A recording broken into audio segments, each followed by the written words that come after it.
مالا novel bye نمرہ احمد حصہ اول باب 7 چند دن بعد سریار استنبول کی اس اونچی عمارت کا ٹاپ فلور روشن تھا۔ اپارٹمنٹ کی اونچی کھڑکیوں کے باہر ایک ٹیرس بنا تھا جس کے چھجے سے برقی کمکمے لہروں کی صورت لٹک رہے تھے۔ ٹیرس پر ایک کاؤچ رکھا تھا جس پہ ماہر بیٹھا نظر آ رہا تھا۔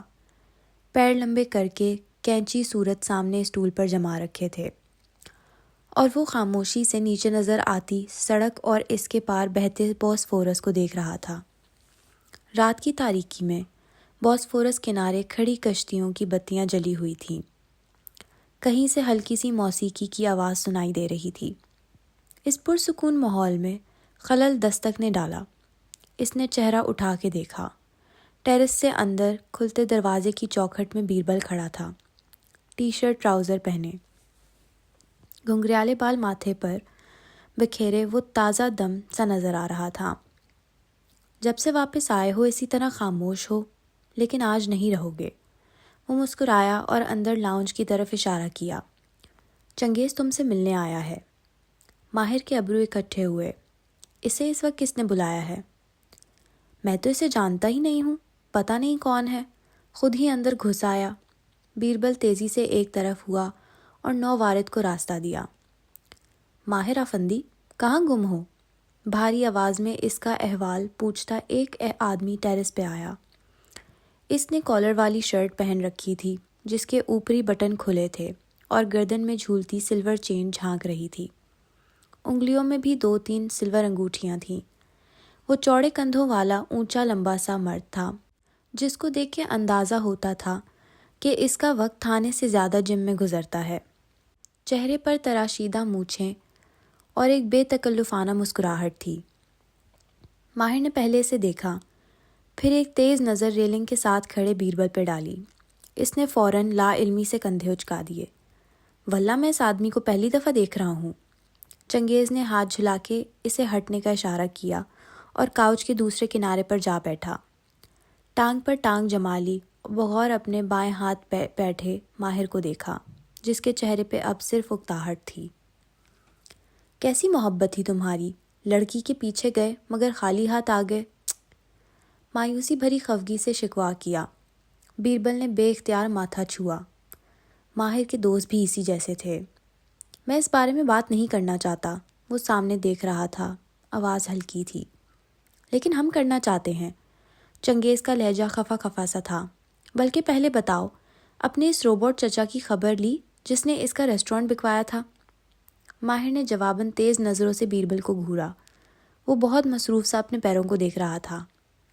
مالک نے کسی وجہ سے یہ بات مجھ سے چھپائی ہے۔ اس سے پوچھنے کا فائدہ نہیں ہے۔ میں اب صرف اس پہ خاموشی سے نظر رکھے ہوئے ہوں۔ مجھے اس کے خود سے بولنے کا انتظار ہے۔ تمہارا چچا مجھے مشکوک لگتا ہے ماہر۔ تمہیں تو ہر آدمی مشکوک لگتا ہے۔ بیربل مدمزہ ہوا۔ مانا کہ وہ روبوٹ ہے، بیٹری سے چلتا ہے، لیکن وہ ماہر سے واقعی محبت کرتا ہے۔ وہ اس کو ایسے دھوکہ نہیں دے گا، کوئی وجہ ہوگی۔ چنگیز نے گھور کے ریلنگ کے ساتھ کھڑے بیربل کو دیکھا۔ میں ہومی سائیڈ قتل ڈپارٹمنٹ میں کام کرتا ہوں بیربل۔ 70% کے قتل کیسز میں قاتل قریبی فرد نکلتا ہے اور باقی 30% تم سے حل نہیں ہوتے ہوں گے۔ جاؤ یار، کوئی چائے کعوہ پلاؤ۔ اس نے ہاتھ جھلا کے اسے جانے کا اشارہ کیا، پھر ماہر کو تشویش سے دیکھا۔ وہ اسی انداز میں بیٹھا نیچے بوسفورس کے سیاہ پانیوں کو دیکھ رہا تھا۔ اور تم مجھے یہ سمجھاؤ کہ کون سا مرد صرف ایک دفعہ کہنے پہ کسی عورت کو چھوڑ سکتا ہے؟ کون سا مرد کسی عورت کے کہنے پہ اسے چھوڑ کے چلا جاتا ہے مالا؟ موسیقی کے شور میں صفورہ اس کے کان کے قریب زور سے بولی تھی۔ عورت چھوڑ سکتی ہے، لیکن مرد اتنی آسانی سے پیچھا نہیں چھوڑتے۔ وہ دونوں اس وقت مہندی کے ایک فنکشن میں موجود تھیں۔ لاہور شہر سے ذرا باہر ایک فارم ہاؤس پہ مالا کی ایک کلاس فیلو کی مہندی منعقد کی گئی تھی۔ اونچے مارکی کی چھت فانوس اور گیندے کے پھولوں سے ڈھکی تھی۔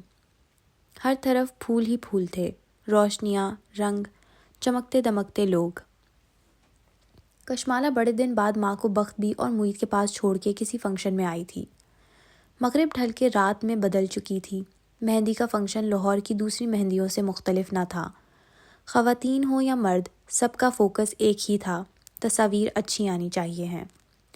چاہے حقیقت جیسی بھی ہو، سب کو تصاویر میں پرفیکٹ نظر آنا تھا۔ بڑی بڑی فوٹوگرافی اور ویڈیوگرافی کمپنیز ہائر کی گئی تھیں جو اس فنکشن کی عکس بندی کر رہی تھیں۔ لائٹنگ سے لے کر ہیش ٹیگ تک، سب کچھ انسٹاگرام پہ اپلوڈنگ کے لحاظ سے تیار کیا جا رہا تھا۔ لاہور کی اپر ماڈل اور اپر کلاس کے ہاں اب شادیوں پہ انڈین ڈیزائنرز کو پہننے کا رواج عام ہو چکا تھا۔ ہر دوسری دلہن سابیہ ساچی، ابھینو مشرا اور منیش ملہوترا وغیرہ کی لہنگا چولی پہننے نظر آتی تھیں۔ یہ ملبوسات بھاری کسٹم ڈیوٹی ادا کر کے بذریعہ دبئی منگوائے جاتے تھے۔ پھر ہر مہندی یا شیندی پہ رقص کے مقابلے ہوتے تھے۔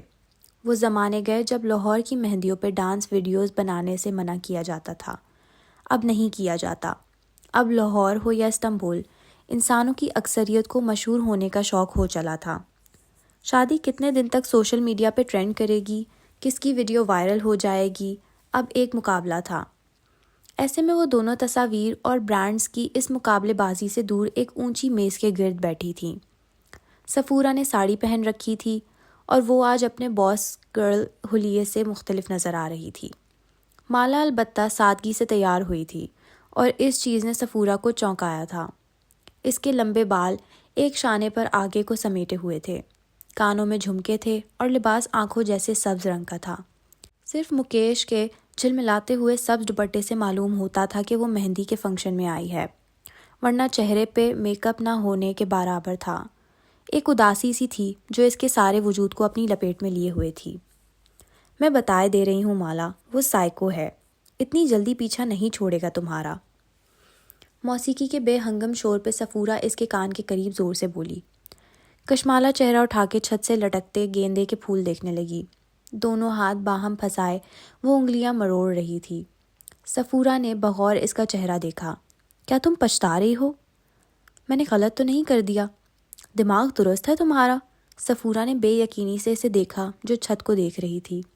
وہ ایک خطرناک آدمی ہے، اس نے تمہارا ریسٹورانٹ چھینا، کیف کو ڈرایا دھمکایا، پھر تمہاری زندگی میں داخل ہو کے تمہیں دھوکہ دیا۔ تمہیں تو اس کو پولیس کے حوالے کرنا چاہیے تھا، بہت سستے میں چھوڑ دیا۔ مالا نے نظریں فانوس سے ہٹا کے صفورہ کے چہرے پہ مرکوز کیں۔ اس کی آنکھوں میں ایک تذبذب سا تھا۔ کیا معلوم اس کی بہن واقعی لاپتہ ہو اور وہ یہ سب اس کو ڈھونڈنے کے لیے کر رہا ہو۔ وہ ایک انگلی گردن میں جھولتی چین پہ پھیر رہی تھی۔ بہن لاپتہ ہے تو پولیس سے بات کرے نا، تم پولیس ہو کیا؟ اف کشمالہ، صفورہ نے ماتھے کو چھوا پھر فکر مندی سے اس کا ہاتھ تھاما۔ وہ تمہارے ذہن کو چکر دے رہا ہے، ایسے لوگ بہت شاطر ہوتے ہیں، تم نے اس کی کہانی میں نہیں آنا، سب جھوٹ ہے، ہمدردی لینے کے بہانے ہیں۔ لیکن اگر اس کی بہن واقعی کسی مصیبت میں ہوئی؟ اس نے بے چینی سے پہلو بدلا۔ وہ ایک 11 سال کی بچی ہے، اگر میں اس کی مدد نہ کر سکی تو میں خود کو کیسے معاف کروں گی؟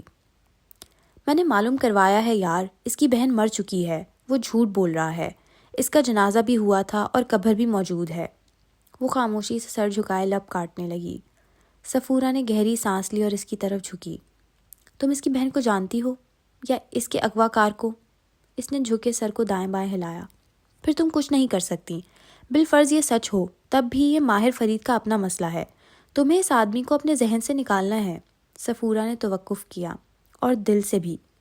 کشمالہ نے چونک کے نظریں اٹھائیں، پھر اس کے چہرے پہ برہمی ابھری۔ کتنی دفعہ بتاؤں، مجھے اس سے کوئی محبت وغیرہ نہیں ہے۔ پھر کیا ہے جو تمہیں اتنا بے چین رکھے ہوئے ہے؟ وہ جب سے گیا ہے تم ڈسٹرب ہو، تم جب سے آئے ہو ڈسٹرب ہو، ہم سے بات کرو یار۔ ٹیرس کی خاموشی میں چنگیز کی فکر مندی آواز گونجی۔ کیوں بات کروں؟ کاؤچ پر نیم دراز ماہر ہنوز بوسفورس کے کنارے کھڑی چھوٹی کشتیوں کو دیکھ رہا تھا، تاکہ تمہارا دل ہلکا ہو، ہاں، اور آدھے شہر کو خبر ہو جائے۔ ایک گھورتی ہوئی نظر سامنے قہوے کی ٹرے رکھتے بیربل پہ ڈالی۔ وہ تمہارے لیے پریشان ہے ماہر، اور پریشان ڈھٹائی سے دانت نکالتے ہوئے اسٹول پر بیٹھ گیا، ایسے کہ اس کی ریلنگ کی طرف پشت تھی اور وہ دونوں اس کے سامنے تھے۔ میں ٹھیک ہوں، کام کر رہا ہوں، روز آفس جاتا ہوں، اور کیا کروں؟ کیا تم دوبارہ اس سے بات کرنے کی کوشش نہیں کر سکتے؟ چنگیز آگے بڑھا اور مٹھی میں شکر کی 2 ڈلیاں اٹھائیں۔ وہ میری شکل تک نہیں دیکھنا چاہتی، اور وہ اس کے ساتھ خوش تھی۔ شکر کی ڈلی اس کے ہاتھ سے چھوٹ کے سرخ چائے میں جا گری۔ چنگیز کے ساتھ ساتھ بیربل بھی چونکا۔ وہ کون؟ زیاد؟ ماہر نے اس بات میں گردن ہلائی۔ وہ پھر سے درمیان میں آ گیا؟ بیربل کو جیسے بہت برا لگا تھا۔ وہ درمیان سے کبھی نہیں جائے گا۔ کچھ تھا اس کی آواز میں، شکست خوردہ سا، ٹوٹا ہوا۔ بیربل اور چنگیز نے ایک دوسرے کو دیکھا اور پھر اسے۔ کیا وہ اس کو پسند کرتی ہے؟ ماہر نے جواب نہیں دیا، نیچے دیکھتا رہا۔ اس کی نظروں کا محور بنی کشتی میں دو لوگ بیٹھے کچھ گنگنا رہے تھے۔ ان کے لوک گیت کی آواز خاموش رات میں ترنم بکھیر رہی تھی۔ پھر تم کسے پسند کرتی ہو؟ زیاد کو؟ موسیقی کا بے ہنگم شور مزید بلند ہو رہا تھا۔ صفورہ کو اپنی کرسی اس کے قریب کھینچنی پڑی۔ ہاں شاید، زیاد بہت سچا اور سادہ انسان ہے، وہ سوچ کے بتا رہی تھی۔ میں اس کے لیے وہی کشش محسوس کرتی ہوں جو کوئی بھی لڑکی ایسے مرد کے لیے کرتی ہے جس کے ساتھ وہ واقعی شادی کرنا چاہتی ہو۔ اس کا مجھ سے ملنا، بات کرنا، مجھے سب اچھا لگتا ہے۔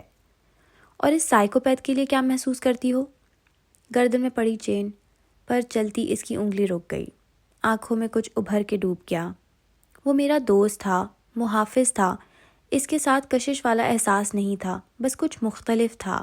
میں اس پہ اعتبار کرتی تھی اور وہ میری حفاظت کرتا تھا، اور پھر نہ اعتبار رہا نہ حفاظت۔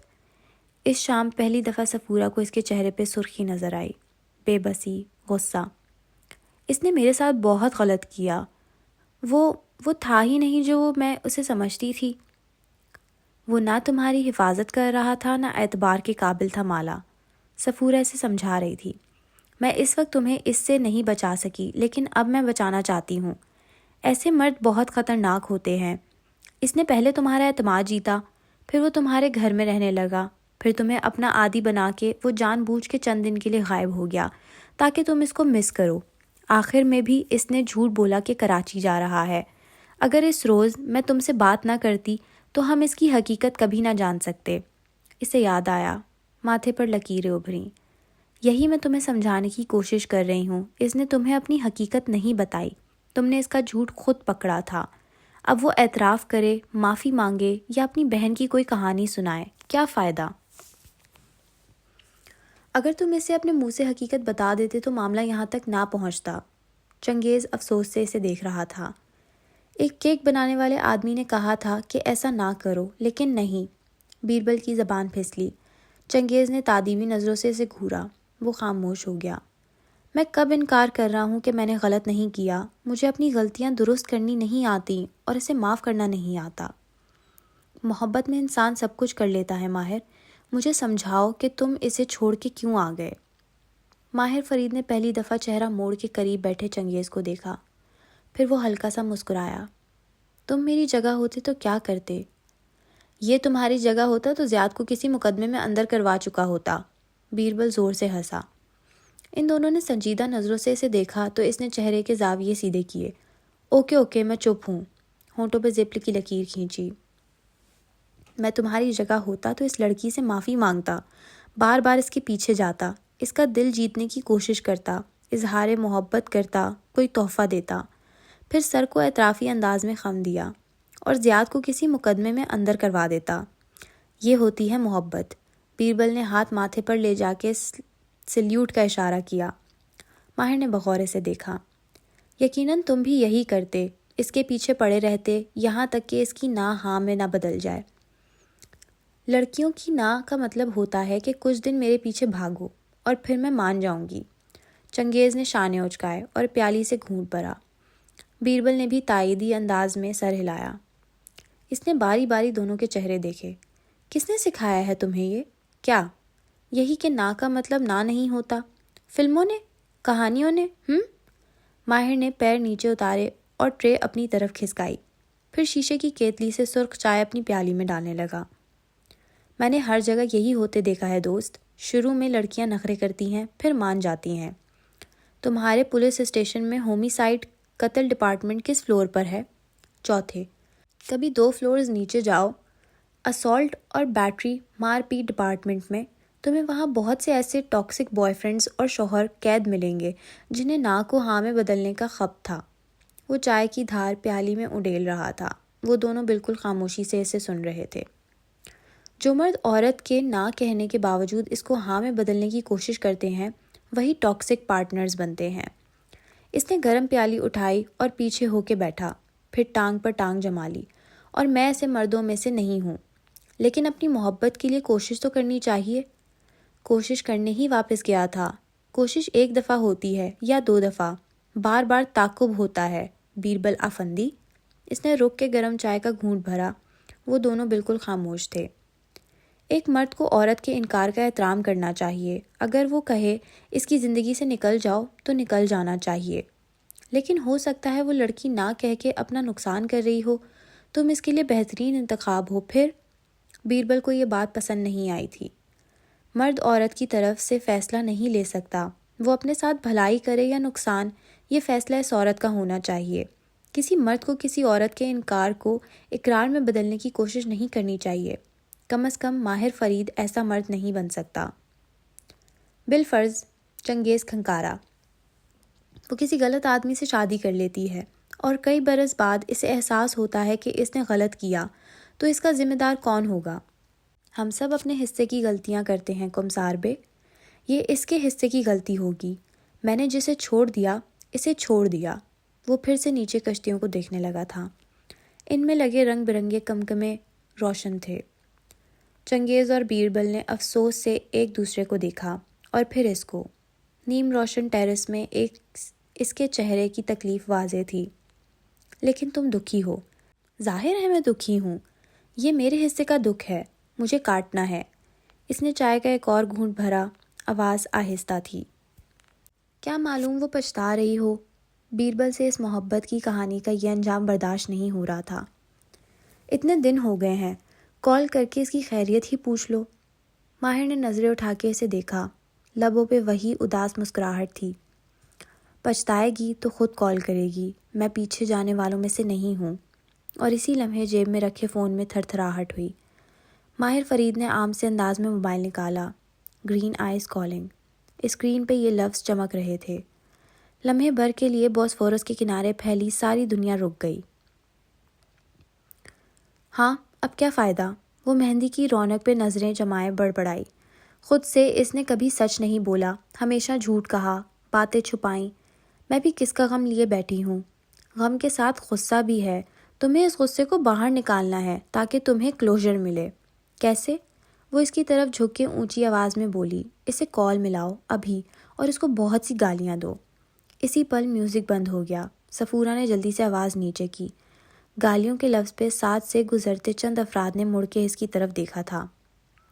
میں اس کو مر کے بھی کال نہیں کروں گی، وہ تیزی سے بولی، چہرے کی رنگت سرخ ہوئی۔ پھر اس کو ذہن سے نکال دو، کھرچ دو۔ مالا نے اس بات میں سر ہلا دیا۔ صفورہ کی بات اس کی سمجھ میں آنے لگی تھی۔ جو شخص اتنے جھوٹ بول سکتا ہے وہ کچھ بھی کر سکتا ہے، اور مجھے انسانوں کی پہچان کہاں ہے؟ اس سے پہلے کہ صفورہ جواب دیتی، اس کے بچوں کی نینی اسے بلانے چلی آئی۔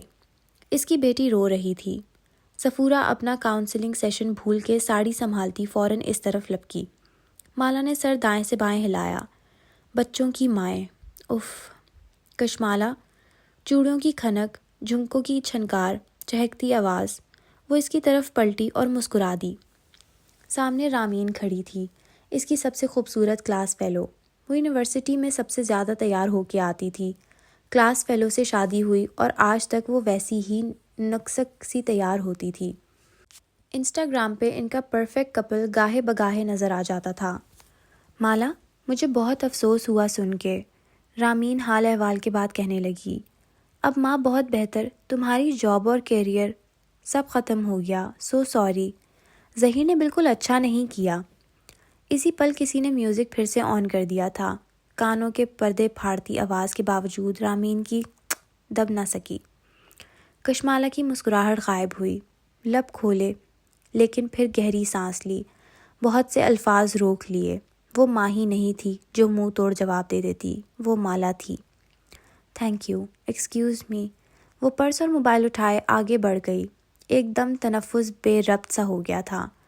ہال کی دیواریں تنگ ہو گئی تھیں اور آنکھیں چلنے لگی تھیں۔ کیا یہ تمہارا ڈیفنس میکینزم ہے؟ سامنا کرنے کی بجائے فرار اختیار کرنا؟ خاموش ہو جاؤ، اس نے ذہن میں ابھرتی آوازوں کو ڈپٹا۔ ذرا دیر کے لیے خاموشی چھا گئی، پھر دل نے سرگوشی کی، کیا یہ واقعی تمہارا ڈیفنس میکینزم ہے؟ کیا اسی لیے تم ماں کو چھوڑ کے اسلام آباد چلی گئی تھی؟ وہ پینسل ہیل سے چلتی ہوئی مارکی کے واش رومز کی طرف آ گئی۔ پہلے ایک بڑا سا پاؤڈر روم بنا تھا، وہاں کوئی نہیں تھا۔ وہ سنک کے سامنے آ کھڑی ہوئی اور دیوار گیر آئینے میں اپنا چہرہ دیکھا۔ اس کی آنکھیں گلابی ہو رہی تھیں۔ میں بھی کس کا غم لے رہی ہوں؟ ایسے شخص کا جس نے مجھے جاب لیس کیا۔ سب اس کی وجہ سے ہوا ہے۔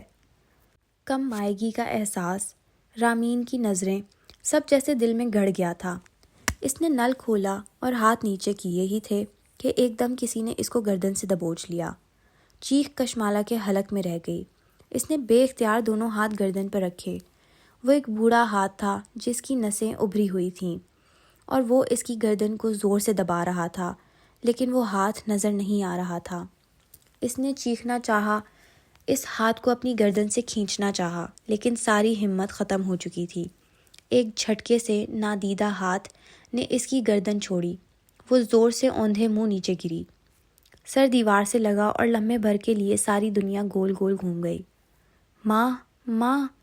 وہ سر دونوں ہاتھوں میں لیے دیوار کے ساتھ بیٹھتی چلی گئی۔ تنفس تیز تیز چل رہا تھا۔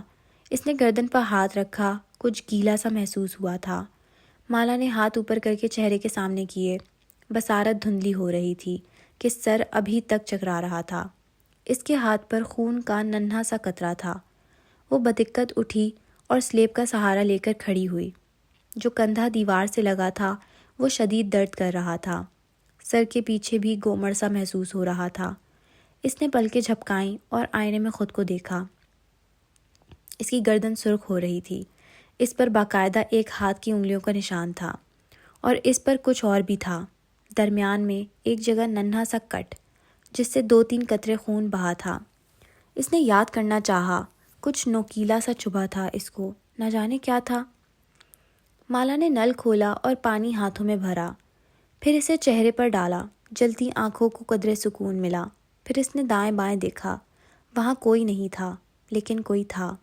وہ تیزی سے دروازے تک آئی، ہینڈل گھمایا، وہ لاک تھا۔ کشمالا مبین کا چہرہ سفید پڑنے لگا۔ اس نے زور سے نوب گھمایا، وہ جامد رہا۔ کوئی ہے؟ ہیلو؟ وہ زور زور سے دروازہ بجانے لگی۔ پاؤڈر روم کی دیواریں تنگ ہوتی محسوس ہو رہی تھیں۔ گرمی، حبس، گھٹن۔ اتنے شور کے باوجود کسی کو اس کی آواز سن لینی چاہیے تھی، لیکن کوئی اس طرف نہیں آیا۔ اس نے اطراف میں دیکھا، دائیں بائیں، اپنے پیچھے۔ چہرے کی رنگت آہستہ آہستہ نچڑنے لگی۔ سلیب پر اس کا پرس رکھا تھا۔ اس نے جلدی سے موبائل نکالا۔ سامنے واٹس ایپ ان باکس کھلا تھا۔ اس کی انگلیوں نے دماغ سے رابطہ چھوڑ دیا۔ وہ خود بخود اسکرین پر چڑھنے لگیں۔ ماہر فرید کے نمبر پہ وہ رکیں اور اسے کلک کیا۔ دوسری جانب گھنٹی جانے لگی۔ وہ موبائل اسکرین کو بجتے ہوئے دیکھ رہا تھا اور وہ دونوں اسے۔ Excuse me. وہ تیزی سے موبائل لیے اٹھا اور اندر لاؤنج میں آیا۔ اسی پل موبائل خاموش ہو گیا۔ محض 2 گھنٹیاں ہی ہوئی تھیں۔ اس کی انگلیوں نے بنا سوچے سمجھے کال بیک کا بٹن دبایا اور فون کان سے لگا لیا۔ ساری دنیا ساکت ہو چکی تھی۔ اس کو صرف اپنے دل کے دھڑکنے کی آواز آ رہی تھی۔ کال آگے سے کاٹ دی گئی تھی۔ بے رحم سی ٹوں ٹوں بجنے لگی۔ ماہر کے تنے اعصاب ڈھیلے پڑ گئے۔ اس نے ہاتھ نیچے گرا دیا۔ خیریت؟ اسے خاموش چہرے کے ساتھ باہر آتے دیکھ کے چنگیز نے پوچھا۔ ماہر نے سر جھٹکا۔ شبنم تھی، شاید غلطی سے کال کی تھی۔ اس کی آواز پست تھی۔ ان کو دیکھے بنا وہ واپس اپنی کرسی پر بیٹھا۔ چائے کی پیالی کو دوبارہ نہیں چھوا۔ وہ دونوں آپس میں کوئی اور بات کرنے لگے۔ ماہر خاموشی سے موبائل اسکرین کو دیکھے گیا۔ وہ ننھا سا آلہ اب خاموش تھا۔ یہ میں کیا کر رہی ہوں؟ ابھی 2 گھنٹیاں ہی گئی تھی کہ اس نے جلدی سے کال کاٹ دی، پھر گھبراہٹ سے ماتھے کو چھوا۔ یہ مجھے کیا ہو گیا تھا؟ ایک دم فون جگمگانے لگا۔ اسی نمبر سے کال آ رہی تھی۔ اس نے جلدی سے اسے کاٹ دیا۔ کیا سوچتا ہوگا وہ؟ اتنے دھڑلے سے کہا تھا اسے نہیں بلاؤں گی، پھر اف مالا اف۔ اس کے اوسان اب بحال ہو رہے تھے۔ اس نے جلدی سے صفورہ کو کال ملائی۔ طویل گھنٹیاں جانے لگیں لیکن جواب ندارد۔ وہ ایک دفعہ پھر دروازے تک آئی۔ اس سے زور سے اس کو بجایا۔ ہتھیلیاں اب سرخ پڑ کے درد کرنے لگی تھیں۔ کوئی کیوں نہیں آ رہا تھا؟ یا شاید اس نے آئینے میں خود کو دیکھا، گردن کی سرخی ہنوز برقرار تھی۔ شاید کوئی اس کی آواز کو دبا رہا تھا، کوئی ابھی بھی اس کے ساتھ وہاں موجود تھا۔ اس نے جلدی سے سر پر دوپٹہ لیا اور چہرہ دونوں ہاتھوں میں چھپا کے تیز تیز آیت الکرسی پڑھنے لگی۔ خوف، بے بسی، الفاظ گڑمٹ ہو رہے تھے، دل بری طرح دھڑک رہا تھا۔ کلک کی آواز آئی اور دروازہ کھلا۔ ایک لڑکی اپنا بچہ لیے مصروف سے انداز میں اندر داخل ہو رہی تھی۔ اس سے پہلے کہ وہ اسے دیکھتی، کشمالہ اپنا پرس اٹھا کے تیزی سے باہر لپکی۔ ہال میں آ کے اس نے چند گہرے گہرے سانس لیے۔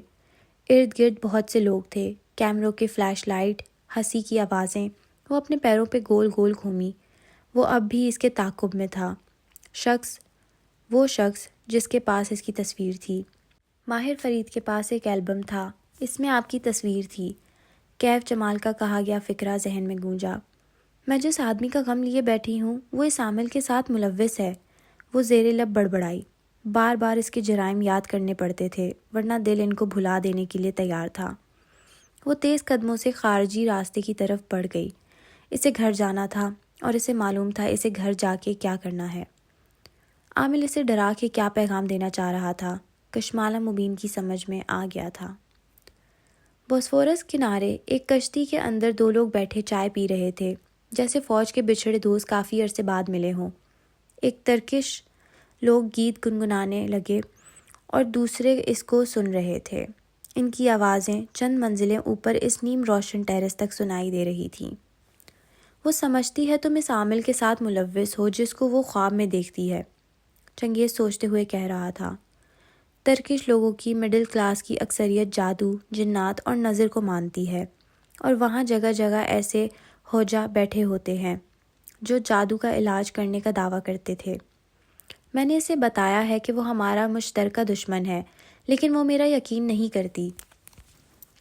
ماہر نے کافی دیر بعد فون اسکرین سے نگاہیں ہٹائیں۔ شاید اب اسکرین کو روشن نہیں ہونا تھا۔ تمہیں پہلے اس عامل کو ڈھونڈنا چاہیے تھا تاکہ اسے بطور ثبوت اس کے سامنے پیش کر سکو، اور چنگیز، ماہر نے آہستہ سے کہا، مجھے پہلے ہلال کو ڈھونڈنا ہے۔ چنگیز اور بیربل نے ایک دوسرے کو دیکھا، پھر اس نے ہلکے سے سر جھٹکا۔ Of course. ٹیرس پہ خاموشی چھا گئی۔ اوپر لٹکتے کمکمے چپ چاپ اپنے نیچے بیٹھے تین نوجوانوں کے تاثرات پڑھ رہے تھے۔ کیا اس نے واقعی زیاد کو اپنی زندگی سے نکال دیا ہے؟ چنگیز نے پھر سے کوشش کی۔ نہیں، وہ دونوں ایک دوسرے کے ساتھ خوش نظر آ رہے تھے۔ وہ موبائل کی بجھی ہوئی اسکرین دیکھ رہا تھا۔ اپنی رقابت ایک طرف رکھ کے بتاؤ، وہ، چنگیز نے بیربل کو دیکھ کے دہرایا، ٹال، ڈارک اور ہینڈسم کیسا آدمی ہے؟ ہینڈسم نہیں ہے وہ۔ ماہر نے زور سے موبائل میز پر رکھا، اس کا موڈ خراب ہو گیا تھا۔ بیربل نے مسکراہٹ روکنے کے لیے لبوں پر ہاتھ رکھ لیا۔ اس کے علاوہ کوئی بری بات؟ ماہر نے نیچے کھڑی کشتی کو دیکھا، وہ کنارے پر پانی کے ساتھ ہلکا ہلکا سا جھول رہی تھی۔ بس وہ مجھے نہیں پسند۔ ہو سکتا ہے وہ دونوں ایک دوسرے کو پسند کرتے ہوں ماہر۔ بیربل کھنکارا، شاید تمہیں ان کو ان کے حال پہ چھوڑ دینا چاہیے۔ کچھ تھا بیربل کے انداز میں کہ ماہر چونک کر اسے دیکھنے لگا۔ دیکھو، اگر دو لوگ آپس میں محبت کرتے ہوں تو ان کے درمیان نہیں آنا چاہیے۔ وہ سوچ سوچ کے بول رہا تھا۔ اچھا بیربل افندی، وہ بغور اپنے بھائی کے تاثرات دیکھ رہا تھا۔ دو محبت کرنے والوں کو شادی کرنے کی مکمل آزادی ہونی چاہیے۔ ماہر آنکھوں کی پتلیاں سکوڑے سے دیکھے گیا۔ بیربل نظر ملائے بغیر کہے جا رہا تھا، یہ ہر انسان کا حق ہے کہ وہ اپنا لائف پارٹنر اپنی مرضی سے منتخب کرے۔ چنگیز نے ٹانگ سے ٹانگ ہٹائی اور آگے کو ہو بیٹھا۔ کھل کے بات کرو۔ بیربل نے تھوک نگلا، پھر مسکرا کے ان دونوں کو دیکھا۔ میں شادی کرنا چاہتا ہوں۔ چنگیز کی آنکھیں پھیل گئیں۔ اس نے بے اختیار ماہر کو دیکھا۔ وہ حیران نہیں ہوا تھا۔ اس نے پیچھے کو ٹیک لگائی، سینے پر بازو لپیٹے اور ٹانگ پر ٹانگ جما لی۔ اس دفعہ تم کس سے شادی کرنا چاہتے ہو؟ زور اس دفعہ پہ تھا۔ اس کا نام حازان ہے، وہ میری بیکری سے صبح کافی لینے آتی ہے۔ ہم پہلے اچھے دوست بنے اور اب ہم شادی کرنا چاہتے ہیں۔ وہ دونوں خاموشی سے سن رہے تھے۔ بیربل کی آواز پر اعتماد ہونے لگی۔ وہ خوبصورت ہے، پڑھی لکھی ہے، وہ کہہ رہا تھا اور ماہر انگلیوں پہ گن رہا تھا۔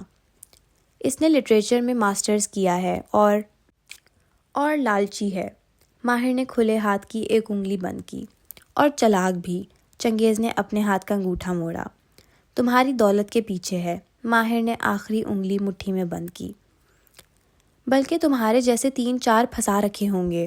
تم جلدی شادی پہ مان گئے، وہ مان نہیں رہے ہوں گے۔ چنگیز نے ماہر کو دیکھا اور وہ دونوں بے اختیار ہنس دیے۔ بیربل چند لمحے کچھ بول ہی نہیں سکا، پھر اس کا چہرہ سرخ پڑنے لگا۔ تم لوگ، اس نے مٹھی بھینچی، تم اس کو جانتے بھی نہیں اور وہ تمہیں جانتی ہے بھی۔ ماہر ٹانگ پر ٹانگ جمائے پیر جھلا رہا تھا۔ کیا اسے معلوم ہے کہ تمہارے پاس تمہارے باپ کی دولت اگلے 4 سال تک نہیں آئے گی؟ اس کو اس سے فرق نہیں پڑتا۔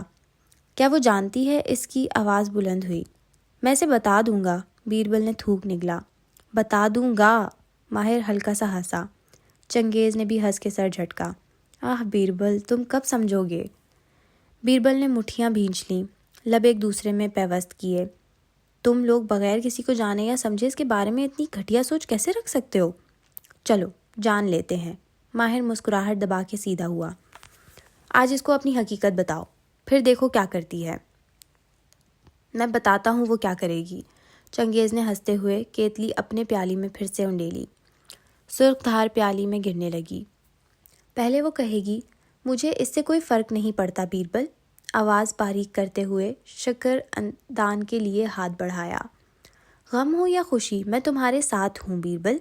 ماہر نے شکردان اس کے سامنے کیا۔ پھر وہ تمہارا فون اٹھانا کم کر دے گی۔ چنگیز نے شکر کی 2 ڈلیاں چائے میں گرائیں۔ اس کے بعد ملنا کم کر دے گی۔ ماہر اب اسے چمچ اٹھا کے دے رہا تھا۔ پھر کچھ دن بعد وہ کہے گی it's not you it's me Birbal, ہم اچھے دوست بن کے الگ ہو جاتے ہیں۔ چنگیز آواز کو باریک کر کے کہہ رہا تھا۔ ماہر بے اختیار ہنس دیا۔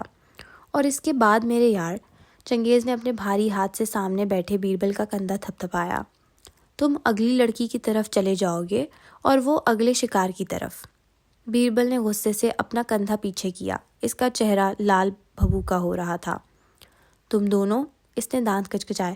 چنگیز چائے میں شکر مکس کر رہا تھا اور ماہر وہ گردن پیچھے پھینک کے ہنستا جا رہا تھا۔ میں جس سے شادی کی بات کرتا ہوں تم اس کے بارے میں یہی کہتے ہو ماہر، وہ بے بسی بھرے غصے سے بولا۔ کیا میں کبھی غلط ہوا ہوں؟ ماہر نے انگلی کی نوک سے آنکھ میں آیا پانی صاف کیا۔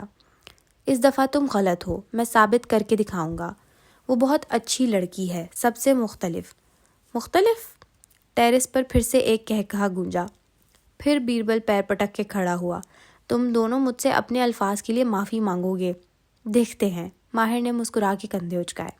بیربل چند لمحے سے گھورتا رہا، پھر اس کی آنکھیں چمکی۔ اللہ کرے کشمالہ اس ہینڈسم زیاد سے شادی کر لے۔ ماہر کی مسکراہٹ برقرار رہی۔ بیربل نے بے بسی سے چنگیز کو دیکھا۔ اور اللہ کرے تمہاری بیوی کسی کے ساتھ بھاگ جائے۔ چنگیز زور سے ہنسا۔ میری تو کوئی بیوی ہی نہیں ہے، کیونکہ وہ کسی کے ساتھ بھاگ چکی ہے، وہ چلا کے بولا اور دھاڑ سے دروازہ کھول کے اندر چلا گیا۔ ان دونوں کا کہکہا پھر سے گونجا تھا۔ فیضی خانم کچن فریج میں کچھ رکھ رہی تھی۔ بیربل گلابی چہرہ لے کے ان کے سامنے رکا۔ اگر صبح میں اپنے کمرے میں مردہ پایا جاؤں تو ان دونوں کو میرے جنازے پہ مت آنے دینا۔ فیضی خانم نے چہرہ اٹھا کے پریشانی سے اسے دیکھا۔ مگر کل تو میری چھٹی ہے۔ اف! وہ پیر پٹک کے اپنے کمرے کی طرف بڑھ گیا۔ دھاڑ سے دروازہ بند ہونے کی آواز باہر ٹیرس تک سنائی دی۔ چنگیز کی مسکراہٹ اب کم ہو چکی تھی۔ وہ پرسوچ نظروں سے ٹیرس کی کھڑکی کو دیکھ رہا تھا۔ 4 سال بعد اس کو اپنی دولت مل جائے گی ماہر، تب یہ ان لالچی عورتوں سے کیسے بچے گا؟ 4 سال بعد بیربل نے 30 کا ہو جانا ہے۔ ان کے باپ کی وصیت کے مطابق اگر وہ اپنی کمپنی کو ان کے مختص کیے گئے معیار تک نہیں لے جا سکتا، تب بھی 30 برس کی عمر میں اس کو اس کا ٹرسٹ فنڈ مل جائے گا۔ تب کی تب دیکھیں گے۔ وہ باہر پھیلی رات کو دیکھ کے کہہ رہا تھا۔ اس کی آنکھوں سے ہنسی اب غائب تھی۔ پورچ میں کار کھڑی کر کے وہ تیزی سے باہر نکلی۔ لوہے کے بیرونی زینے کے سامنے تھے۔ وہ ہیل سے بدقت زینے پھلانگتی اوپر آئی۔ اسٹوڈیو کا دروازہ کھولا تو وہ خاموش پڑا تھا۔ سامنے ایک اسٹینڈ رکھا تھا جس پر اسکیچ کرنے کے لیے کاغذ آویزاں تھا۔ مالا قدم قدم چلتی اس کاغذ کے قریب آئی، پھر بے اختیار گردن پر ہاتھ رکھا۔ اس وقت کوئی اس کا گلا نہیں دبا رہا تھا۔ لیکن گلا دبانے کی وہ تکلیف اسے یاد تھی۔ مجھے تمہارا پیغام مل گیا ہے۔ اس کی آنکھیں بھیگنے لگیں۔ وہ آگے بڑھی اور اسکیچ بک کا صفحہ پھاڑ دیا۔ میں تمہارا اسکیچ نہیں بناؤں گی۔ وہ اس صفحے کے ٹکڑے ٹکڑے کر رہی تھی۔ تنگ آ گئی ہوں میں تم سے اور اس انسان سے جس نے تمہیں میرے پیچھے لگایا ہے۔ اس نے ٹکڑے زور سے اچھالے۔ وہ اوپر تک گئے اور پھر تیزی سے اس کے اطراف میں گرتے چلے گئے۔ چھوڑ دو تم میرا پیچھا، بس کر دو۔ تم یہی چاہتے تھے کہ میں زیاد سے شادی نہ کروں؟ نہیں کر رہی میں اس سے شادی۔ وہ ایڑیوں پر گھومتی اطراف میں دیکھتی کہہ رہی تھی۔ ہر طرف خاموشی تھی۔ بظاہر وہاں کوئی نہیں تھا۔ میں صرف اپنی ماں کے ساتھ خوش رہنا چاہتی ہوں۔ خدا کے لیے میرا پیچھا چھوڑ دو۔ آنسو اس کی آنکھوں سے بہہ رہے تھے۔ وہ گہرے گہرے سانس لے رہی تھی۔ دائیں دیکھا، پھر بائیں۔ وہاں خاموشی تھی، لیکن وہ جانتی تھی اس کا پیغام عامل تک پہنچ جائے گا۔ اس نے گردن پر ہاتھ رکھا۔ وہاں مٹر کے آدھے دانے جتنا سرخ نشان موجود تھا۔ خون کے 3-4 قطرے نکل کے جم گئے تھے، لیکن وہ 2 قطرے کشمالہ مبین کو ہلا دینے کے لیے کافی تھے۔ وہ جتنا اس عامل کا تعاقب کرے گی، اتنا ہی وہ اسے ڈرائے گا۔ اسے اب اپنے تعاقب کار کو نظر انداز کر کے اپنی زندگی میں واپس جانا ہوگا۔ جس وقت وہ اسٹوڈیو کی سیڑھیاں اتر کے واپس نیچے جا رہی تھی، ہر طرف خاموشی اور سکوت تھا۔ نہ کوئی آواز تھی، نہ کھڑک۔ اپنی کال کوٹری میں موجود سرکار نے اپنے سامنے زمین پر رکھی تصویریں دیکھیں۔ ایک مسکراہٹ اس کے بوڑھے چہرے پہ بکھر گئی۔ اس کی سماعت میں کسی نادیدہ مخلوق کی آواز گونج رہی تھی۔ پھر اس نے سمجھ کے سر ہلا دیا۔ ٹھیک ہے، ہم اسے کچھ دیر کے لیے اکیلا چھوڑ دیں گے۔ اس نے سامنے رکھی کشمالہ اور زیاد کی تصویریں ایک طرف کی، پھر ایک اور تصویر نکال کر اپنے چہرے کے قریب کی۔ وہ بھوری آنکھوں والی مسکراتی ہوئی ماں بینا کا چہرہ تھا۔ 1 ماہ بعد اس کا بچہ ہونا ہے، لیکن نہیں ہونا چاہیے۔ اس نے اپنی سرخ ہوتی آنکھیں اٹھا کے اپنے سامنے ہاتھ باندھے کھڑے نادیدہ موکلات کو دیکھا۔ اگر ہم یہ بچہ مارنے میں کامیاب ہو گئے تو ہماری پاور کئی گنا بڑھ جائے گی۔ ہمارے جادو جلد اثر کریں گے۔ ہم جو چاہے کر سکیں گے۔ اس نے قریب رکھی ایک صندوقچی کھولی، اندر سے ایک ننھا سا گڈا نکالا۔ یہ بازار سے خریدا گیا کوئی سستا بیبی ٹوائے تھا۔ یہ بچہ اس دنیا میں نہیں آنا چاہیے۔ عامل کے ہاتھ اس بیبی کے کپڑے اتار رہے تھے، یہاں تک کہ وہ برہنہ ہو گیا۔ پھر اس نے ساتھ رکھی سوئیوں میں سے ایک سوئی نکالی اور اس گڈے کے دل کے مقام پر اندر گھسا دیا۔ اس کے چہرے پہ مسکراہٹ تھی۔ چلی ویک کے اس سفید گھر کے لاؤنج میں ماہی بیٹھی تھی، سر پر دوپٹہ لپیٹے، وہ تسبیح ہاتھ میں لیے ہوئے تھی، دوسرے ہاتھ سے موبائل سامنے کر رکھا تھا۔ وہ نماز پڑھ کے ہٹی ہی تھی کہ ماں کی کال آ گئی۔ وہ خود اب صحت مند اور حشاش بشاش لگتی تھیں، البتہ اسے دیکھ کے فکر مند ہو گئی تھی۔ پاکستان آ جاؤ ماہی، وہاں اکیلے کیسے ڈیلیوری کرواؤ گی؟ جیسے گوریاں بچے پیدا کرتی ہیں ماں، یہاں بہت ہیلپ مل جاتی ہے، سب ہو جائے گا۔ نہیں بیٹے، پاکستان آ جاؤ، میں ہوں گی یہاں، مالا ہے، بختو ہے۔ بیٹے یہ بڑا مشکل وقت ہوتا ہے۔ عباد کمرے سے نکل کے کچن کی طرف آ رہا تھا۔ اس بات پہ چہرہ گھما کے ماہی کو دیکھا، لیکن کہا کچھ نہیں۔ خاموشی سے کچن کیبنٹ کا دروازہ کھولا اور کچھ ڈھونڈنے لگا۔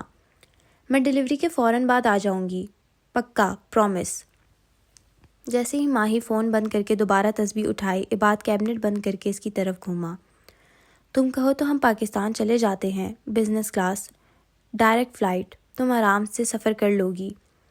اب دن ہی کتنے رہ گئے ہیں بعد، اسی مہینے کے آخر میں ڈیلیوری ہے۔ اور پھر اس کی آواز دھیمی ہوئی۔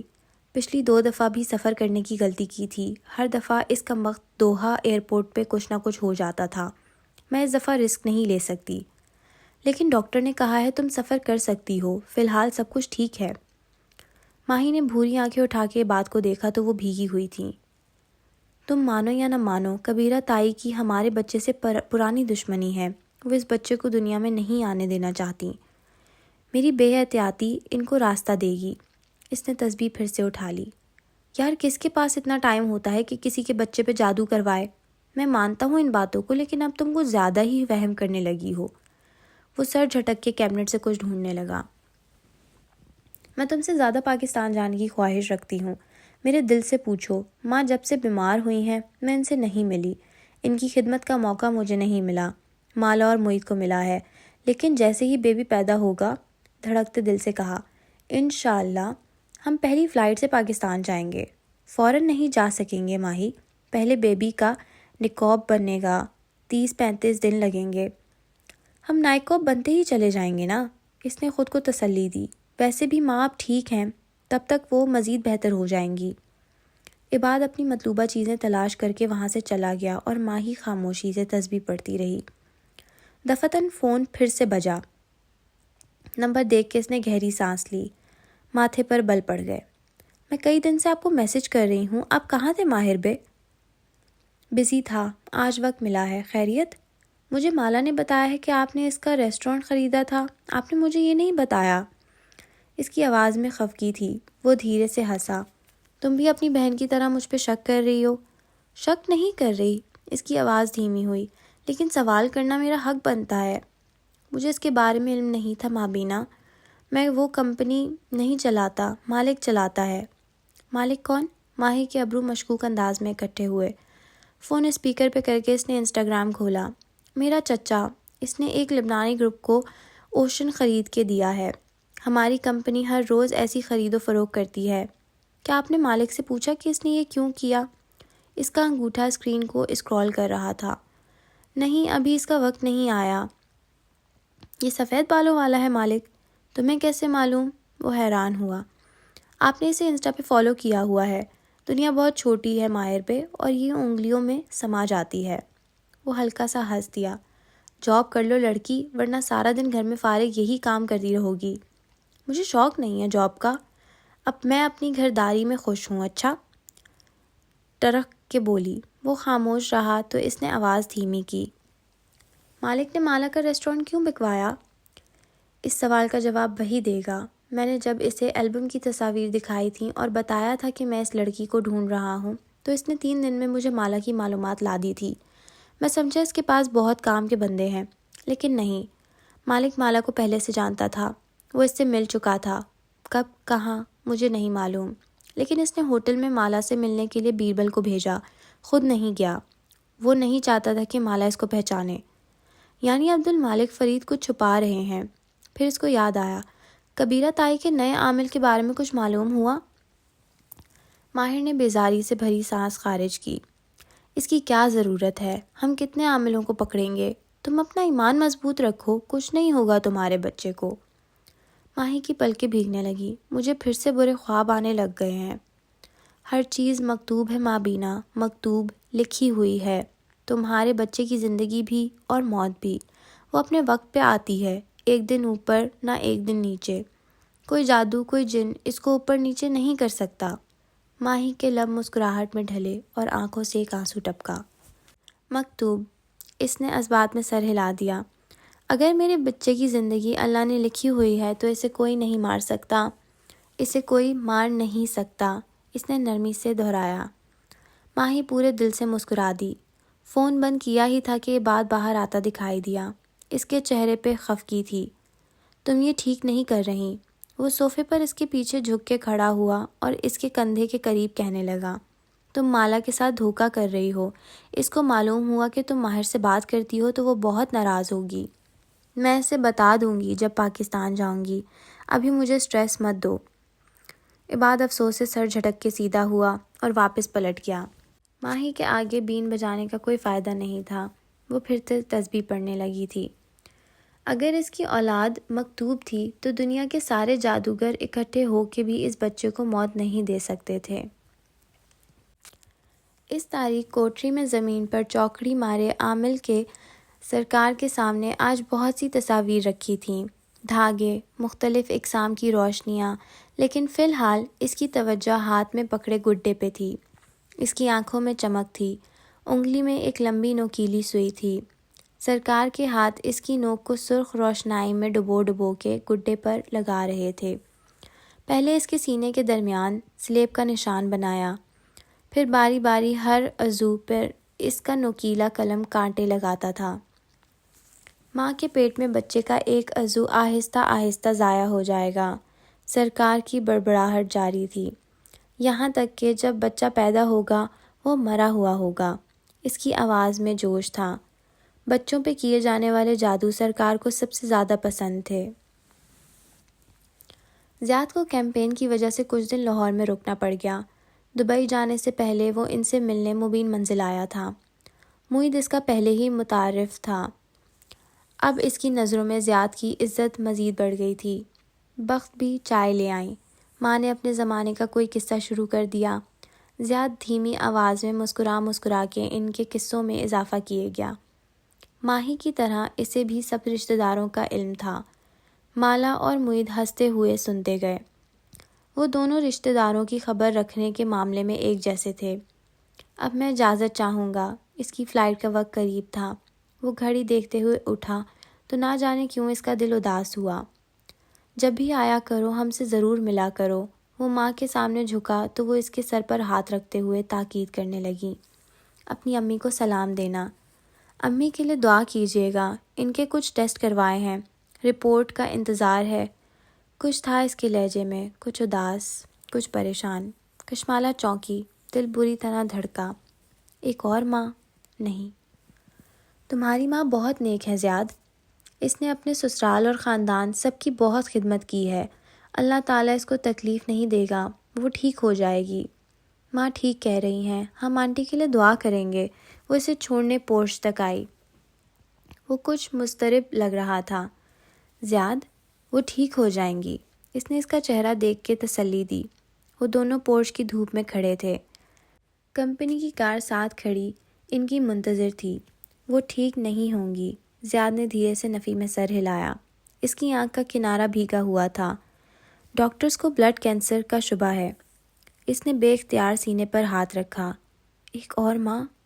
ان کو شاید خود بھی علم ہے کہ ان کے پاس زیادہ وقت نہیں ہے۔ وہ جلد از جلد میری شادی کرنا چاہتی ہیں۔ وہ دھوپ میں آنکھوں کی پتلیاں سکوڑے کار کو دیکھتے ہوئے کہہ رہا تھا۔ ماؤں کے لیے کچھ نہ کچھ کرنا پڑتا ہے زیاد۔ ان کی بات مان لیں۔ کوئی اچھی لڑکی ملے تو شادی کر لیں۔ وہ زخمی سا مسکرا دیا۔ میں عام سا انسان ہوں کشمالہ، مجھے عام سی لڑکی ہی ملے گی۔ مل جائے تو اس کو کھونا مت۔ حلق میں کچھ پھنس سا گیا تھا۔ کیا اس نے غلطی کر دی تھی؟ زیاد نے اس بات میں سر ہلا دیا۔ پھر وہ چلا گیا اور وہ کتنی دیر اس جگہ کو دیکھتی رہی۔ سلیم گیٹ بند کرنے لگا جب اسے مالا باجی کی آواز آئی۔ اس نے ماتھے پر ہاتھ کا چھجا بنا کے دیکھا۔ تم اتنی دھوپ میں یہاں کیا کر رہے ہو؟ شلوار قمیض والا پٹھان بچہ کمر پر ہاتھ رکھے شرماتا ہوا اندر داخل ہوا۔ وہی مسکرا کے اسے آتے دیکھے گئی، یہاں تک کہ وہ اس کے سامنے آ گیا۔ کیا چھپا رکھا ہے؟ اس نے دونوں ہاتھ آگے کیے۔ ان میں موتیوں کے گجرے تھے۔ آپ کی امی کے لیے۔ وہ ہنس دی۔ پھر اس کی ہتھیلیوں سے گجرے اٹھائے اور ناک کے قریب لے جا کے سونگھا۔ خوشبو نے دھوپ اور گرمی کا احساس غائب کر دیا۔ آپ نے کہا تھا مجھے فالتو رنگ دے دیں گی، وہ ہچکچاتے ہوئے بولا۔ دفعتاً اس کی نگاہ لان پہ پڑی۔ اس کے چہرے سے مسکراہٹ غائب ہوئی۔ لب بے یقینی سے کھل گئے۔ آپ کے گھر میں موتیے کا پودا لگا ہوا ہے باجی؟ اس نے شوق کے عالم میں کشمالہ کو دیکھا۔ وہ بے اختیار ہنس دی۔ ہاں، لیکن تم پھر بھی مجھے روز گجرے لا کے دو گے۔ بچے نے ایک مایوس نظر اپنے گجرے پہ ڈالی۔ لیکن میں تمہیں فالتو رنگ نہیں دوں گی، بلکہ میں تمہیں پینٹ کرنا سکھاؤں گی، سیکھو گے؟ اس کا چہرہ کھل اٹھا۔ شرما کے سر ہلا دیا۔ اس کو اوپر میرے اسٹوڈیو میں لے جاؤ، میں آتی ہوں۔ اس نے سلیم کو اشارہ کیا جو مشکوک نظروں سے اس پٹھان بچے کو گھور رہا تھا۔ اور ان سب کا کیا؟ اس کی شرماتی آواز پہ وہ چونکی۔ گیٹ کی طرف دیکھا۔ وہاں اس کی شکل والے 4 اور بچے دانت نکالتے جھانک رہے تھے۔ ان کے لباس بے ترتیب اور ملگجے تھے، لیکن چہروں پہ انوکھی رونق تھی۔ کشمالہ نے گہری سانس خارج کی۔ ان کو بھی اوپر لے جاؤ۔ وہ اور کیا کہہ سکتی تھی؟ یہ پلٹون کہاں سے جمع کر لی؟ وہ ماں کے پاس واپس آئی تو دیکھا وہ ڈرائنگ روم کی کھڑکی سے باہر جمع ہوئے نمونوں کو دیکھ کے ماتھے پر ہاتھ رکھے ہوئے تھیں۔ دھڑ دھڑ کی آوازوں کے ساتھ وہ اوپری زینوں پر بھاگ رہے تھے۔ ریسٹورنٹ والا پروجیکٹ ختم ہو چکا ہے ماں۔ نیا کام ملنے سے پہلے کچھ دن میں گھر پہ ہوں گی۔ اچھا ہے ان بچوں کو کچھ سکھا دوں گی۔ وہ ان کے قدموں میں بیٹھی اور ان کی نرم بھری کلائیوں میں گجرے پہنانے لگی۔ ماں نے مسکرا کے ان پھولوں کو دیکھا، پھر اپنی بیٹی کے جھکے سر کو۔ وہ انہیں مارک سے گجرے کی ہک بند کر رہی تھی۔ ماہی سے کہو پاکستان آ جائے، وہ وہاں اکیلے کیسے ڈیلیوری کروائے گی؟ ان کی ہر روز یہی تکرار ہوتی تھی۔ وہ سفر کرنے سے ڈرتی ہے ماں، ویسے بھی ستمبر کے آخر میں ڈیلیوری ہوگی اور بیبی کا نائکوب اکتوبر کے آخر تک بن جائے گا۔ 1 نومبر کو وہ آپ کے پاس ہوگی۔ مسکرا کے انگلیوں پر تاریخیں گن کے بتائیں۔ پھر ایک دم وہ ٹھہر گئی، بالکل ساکت۔ آپ کی ماں کے پاس 6 ماہ ہیں، آپریشن کروائیں یا نہ کروائیں؟ ڈاکٹر وہرا کی آواز کسی کھائی سے آتی سنائی دی۔ آج 1 مئی ہے، 6 ماہ بعد 1 نومبر ہوگی ڈاکٹر وہرا کی ڈیڈ لائن۔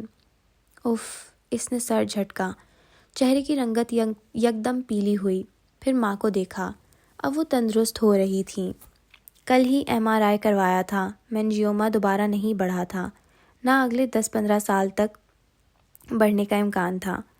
ڈاکٹر وہرا کی ٹائم لائن جھوٹی تھی۔ 1 نومبر آ کے گزر جائے گی اور کچھ بھی نہیں ہوگا۔ وہ اب کوئی وہم نہیں پالے گی، نہ وہ اس عامل کو ڈھونڈے گی، نہ ہی وہ ان چکروں میں پڑے گی۔ اسے صرف ماں پہ فوکس کرنا تھا، ماں اور بچوں پہ، رنگوں اور پھولوں کے گجروں پہ۔ زیاد سلطان، ماہر فرید، عامل اور ڈاکٹر وہرا کی ٹائم لائن، اسے ہر شے کو دماغ سے جھٹکنا تھا۔ ہر چیز قلم سے شروع ہوتی ہے۔ کشمالہ کے اسٹوڈیو کے بلائنڈز ہٹے ہوئے تھے۔ فرش پر بچے نیم دائر کی صورت میں بیٹھے تھے۔ سب کے سامنے اسکیچ بکس تھیں اور وہ ان سب کو ایک ایک پینسل پکڑا رہی تھی۔ اس کے بال جوڑے میں بندھے تھے اور سر پر سبز رومال بندھا تھا۔ سب سے پہلے قلم کو بنایا گیا ہے۔ استنبول میں کیف کے کانفرنس روم میں بہت سے لوگ جمع تھے۔ ان کے سامنے درجنوں نقشے پھیلے تھے۔ وہ سربراہی جگہ پہ کھڑا جھک کے قلم سے نقشے پر ایک جگہ دستخط دے رہا تھا۔ سامنے بیٹھے افراد خاموشی سے سر ہلاتے اس کو سن رہے تھے۔ پھر قلم سے ایک کتاب لکھوائی گئی تھی، لوح محفوظ۔ کبیرہ بیگم اپنے بیڈ روم میں کھڑی تھیں۔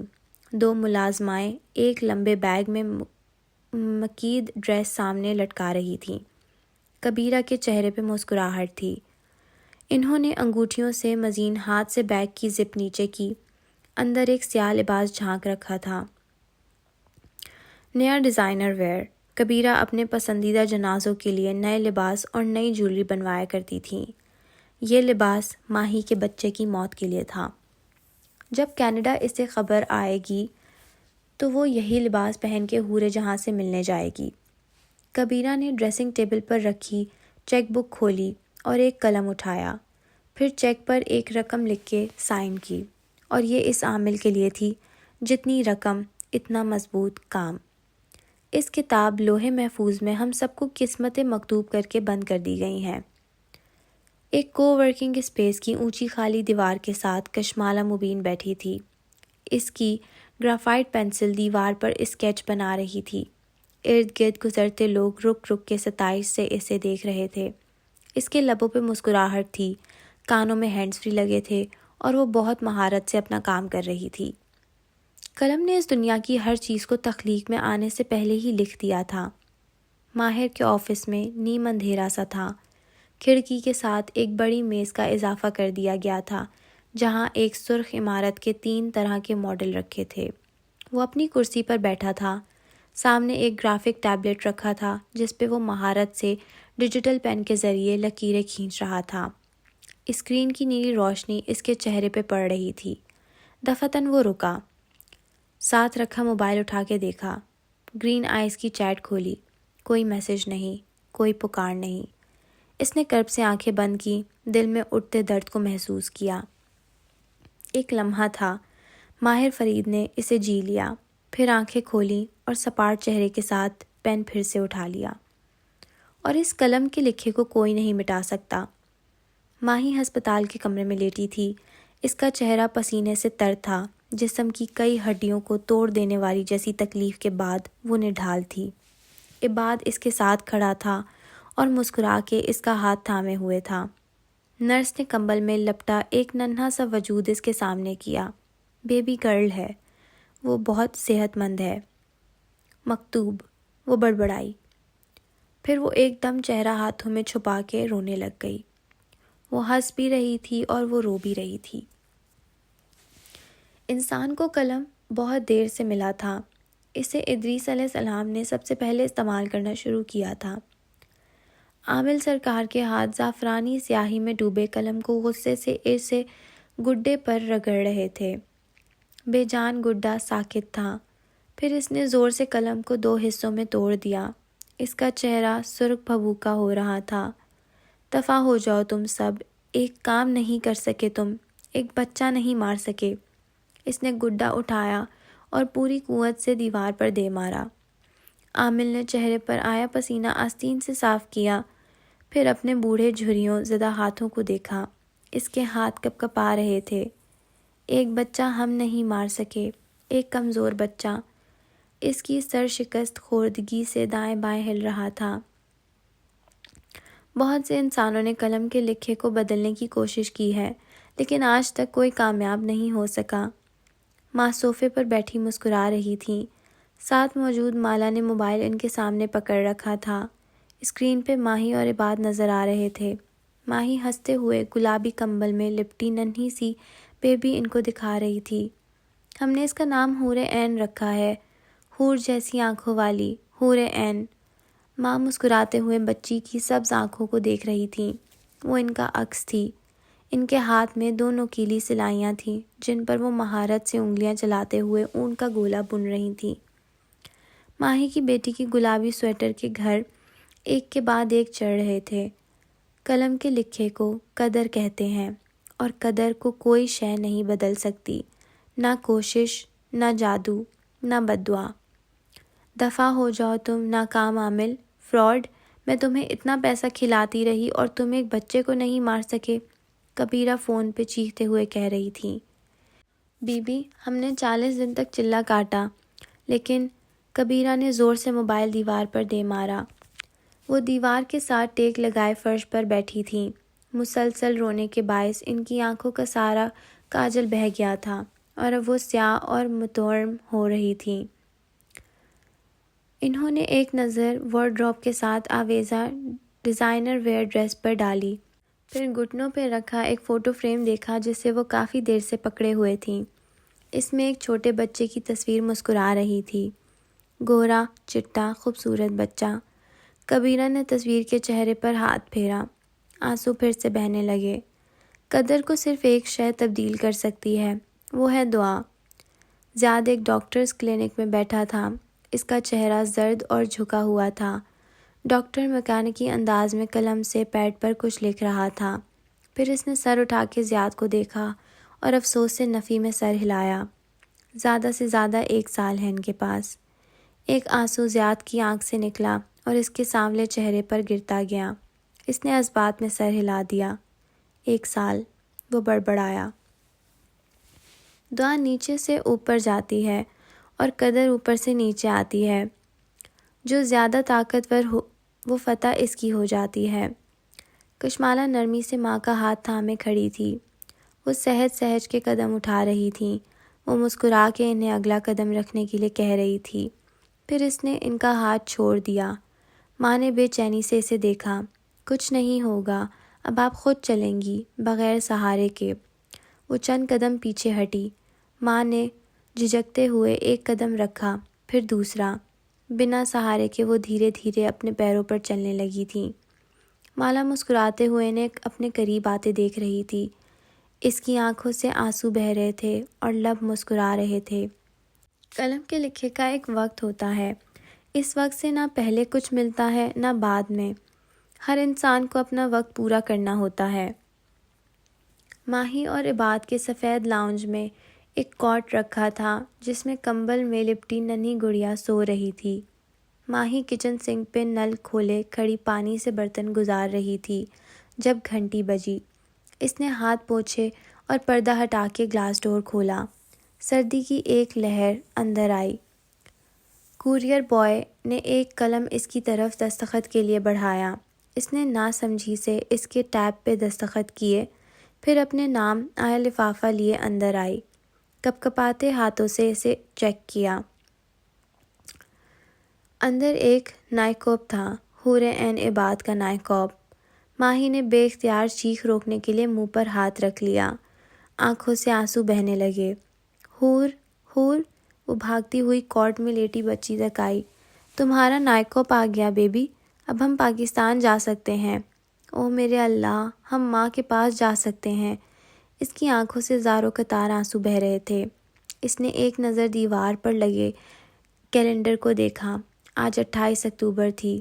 اس نے پہلے سے 29 کی شام کی فلائٹ بک کر رکھی تھی، کینیڈا سے جرمنی، جرمنی سے قطر اور قطر سے پاکستان۔ پھر وہی دوحہ ایئرپورٹ آئے گا درمیان میں۔